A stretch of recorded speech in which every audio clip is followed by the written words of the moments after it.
So today we are going to be visiting Lock the Box book fair held at Shubh convention in Bangalore.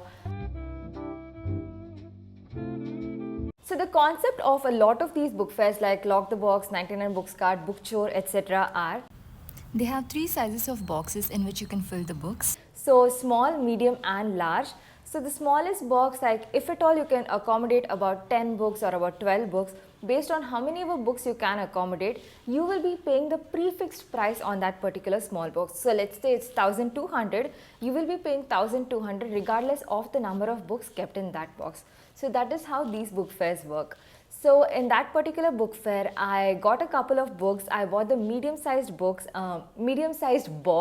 and I will be showing you my book haul.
So let me show you all the things that I got from the book fair now.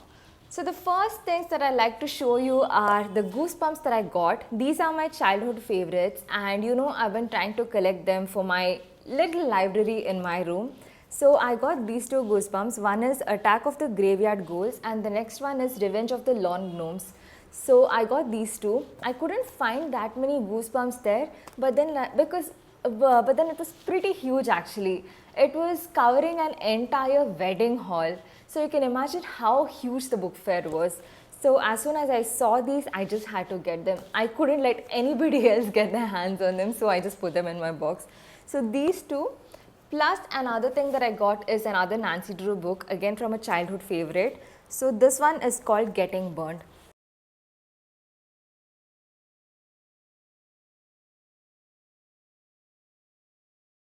And now I'll show you the rest of the books. And then I got Great and Precious Things by Rebecca Yarros. And when I actually read the synopsis of this, it looks like a person is returning from war and he is coming without his brother. And he has to now face his family. But then there is one person he loves who's been waiting for him there. And kind of like the reason to come there. But then like because of a few dark secrets, he doesn't even know if he can be with that particular woman. So this is kind of like the synopsis that I read. I don't remember much of the synopsis that I read back then when I was actually buying the book. But then I was pretty intrigued by it, and so I went ahead and bought this book called Great and Precious Things by Rebecca Yarros. Okay, so the next book that I got is called Where the Crawdads Sing. I'm sure that most of you have seen these trending on Book Talk, and of course, like a lot of you would have surely read it as well. I haven't had a chance to read it yet, and I wanted to see what the hype was about this book. So I got this book and I hope to read it very soon. This is by Delia Owens. So this is my second buy. And now let's move on to the next one. The next one is called Stolen Children by Michael Wood. It's a thriller. So as soon as I read the story, I mean like the synopsis of this, I was very interested in reading this. So I took it. I think it's about the story of a couple of missing children and how this entire mystery gets solved. So that is what this book is about. And so this is a DCI Matilda Dark thriller, but I have never read anything from DCI Matilda Dark. So probably it's like a one part of like a huge series, but then I decided to go ahead and get this. Once I like this, I can probably pick up the rest of the books from that series. So this is my third novel that I got.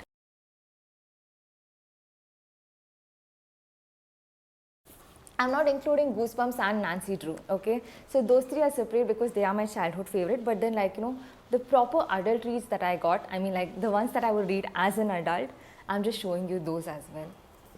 The next one is called Will Grayson, Will Grayson. This is by John Green and David Levitin. About two strangers crossing paths and they have the same name and all of that. I found this one again interesting and I got this. So John Green is the author of Fault in Our Stars, Looking for Alaska. I'm sure you've heard of that. So this was my next buy. So far we have finished about 4 books as of now. The next one I got is themed around the World War II. I've always been interested in stories that are themed around wars because you get to have a glimpse of what their lives were like during a war, like whether they were fighting a war or whether they were like somewhere in the background. Most of the time you read books where where they are like somewhere in the background, or they're a nurse or things like that. So this one is called The Tattooist of Auschwitz. So I was very very eager to read this because I was seeing it everywhere constantly, no matter where I went. So I had to pick this up and I got this book as well. The next book that I got is, if you've been watching my videos, like that I'm extremely fond of Millie Johnson.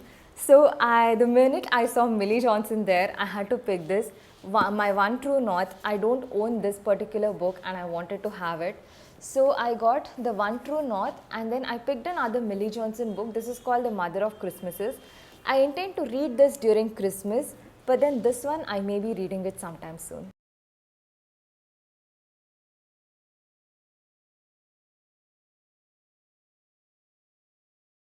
Okay, now for the animal lover in me, I had to buy this book. This one is called Heart to Heart. It is by P. Horsley. P. Horsley is an animal communicator. I know a lot of people, including myself, I probably don't believe in animal communicators, but this is from a skeptic who turned into an animal communicator. So I wanted to read her experiences with animals, and I think I do kind of like believe. I read the first few pages of it, and I do kind of believe that there is a possibility of trying to understand them a little better. I don't know if my intuition is strong enough to understand them, though I really love animals. I just felt like this would be a good read for the animal lover in me.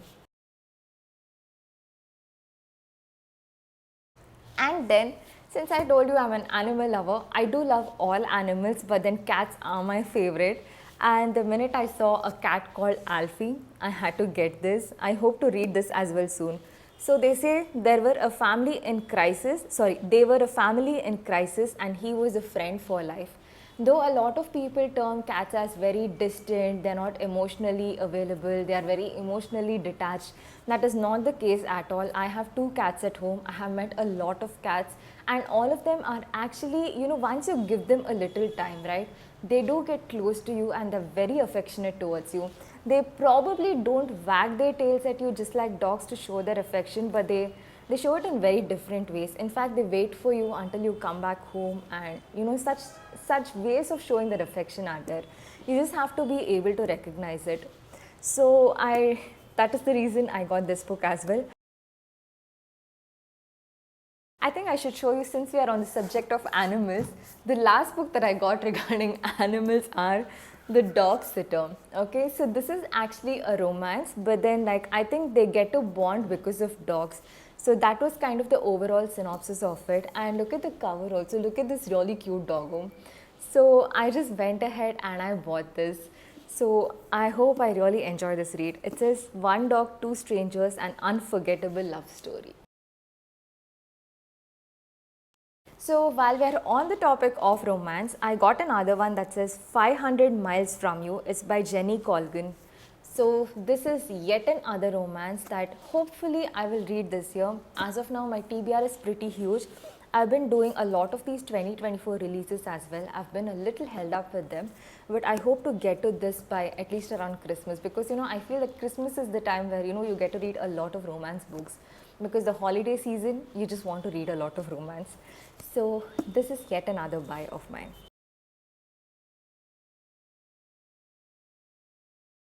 This one is from Debbie Johnson. It says Coming Home to the Comfort Food Cafe. Somehow, by reading this title and reading the synopsis of this, it reminded me of Millie Johnson's books. Generally, Millie Johnson's books are very cozy, and they empower women. They talk about everyday life challenges, and I really love her reads. It's so calming and relaxing. Like, if I need to unwind for a bit, I would always pick a Millie Johnson book. So this book seemed a little similar to that. Okay, it turns out the author is also Debbie Johnson, not because they share the same last name, but then the title and the synopsis kind of gave me similar vibes to Millie Johnson books. So I went ahead and I picked it, and I hope I enjoy this as well. I'm going to save this as well for Christmas. So the ones who have seen my bookshelf tour, you know that I'm obsessed with a couple of authors, and one of them is Mitch Albom. I'm a really big fan of his, The Five People You Meet in Heaven and Tuesdays with Morrie. And there are a couple of other books that I own that I haven't gotten a chance to read yet. But I found yet another one. This is called The Timekeeper. I was really hoping it's not a part of my bookshelf already, but luckily it is not, because I now have a huge TBR that also includes like a lot of these Mitch Albom books. So this is yet another one I got. Generally, Mitch Albom books are pretty meaningful, and they teach you something at least about life. Like every time I finish a book, right? Like every time I finished a Mitch Albom book, the only two that I have read, I felt like I came out of it a lot better. I probably understood relationships better, or I had a better outlook on life, and I kind of learned to value things a little better. So these are some of the things that Mitch Albom teaches in his books. through a very interesting and a heart-touching story, of course.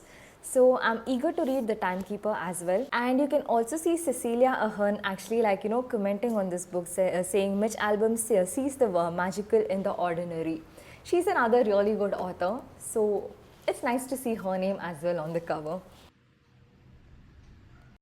Okay, so the last two books that I have right now are both thrillers. So if you know me, I mean, I may not have done that many videos on this subject, but then I really love thrillers. So The Burying Ground is something that I found. I read the synopsis of it. It is by David Mack. Look at this book. This is how it looks like. Surrounding a graveyard at a village, and there are people who want to investigate this, but then they also don't want to go against the villagers who seem to be guarding some secrets. So I wanted to pick this up. The cover itself seems a little eerie, and I had to pick this up as well. So this is the next book that I got. And then the final book that I got is called The Girl Before You. So this book is about a playboy.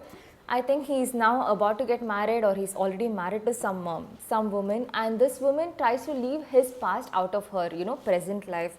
But then there are a lot of women that he was involved with, and somehow they do kind of mysteriously disappear. So she tries to understand if he's actually the reason for it or not, and she tries to dig deeper into it. So this is what this mystery is all about, and again, the synopsis was pretty great. So in addition to these books that I got, right, I got a couple of children's books as well. The children's books are for my niece, and I was very excited to buy them. I had this Mr. Uppity, Little Miss Quick, Little Miss Scatterbrain, Little Miss Splendid. So these are all the tiny books that I got for her. So these are all the things that I could fit in the box, and I paid about 2000, that is 1999 for this particular box, and I managed to buy about Okay, it looks like I've managed to buy about 14 books. In addition to this, I have 3 books, that is Nancy Drew, Goosebumps, 2 Goosebumps. So 14 plus 3 more, it will be 15, 16, 17. Of course, those are a little thinner. And of course, I have all these kids books. So think about it, for about 17 books and a couple of small kids books, I have got a deal of about 1999. So it's almost each book is just about 100 rupees, which is a pretty good deal, right? And I found that they had a really great collection of books. But one thing that I observed was that they didn't have all these recent releases or the books that were trending in Book Talk that much. So I've been looking for Days at the Morisaki bookshop. I've been trying to read it, but I haven't been able to find that book there. And a couple of other recent releases, like The Women. I read The Women on my Kindle, and I wanted to own a soft copy or a hard copy of that book. Sorry, did I say that? Okay, a hard copy of that book. So I couldn't find that as well. So you do have a great collection, but then you may not be able to find some of these recent releases. They have a section of new arrivals where you have to pay you have a 10% discount on the MRP.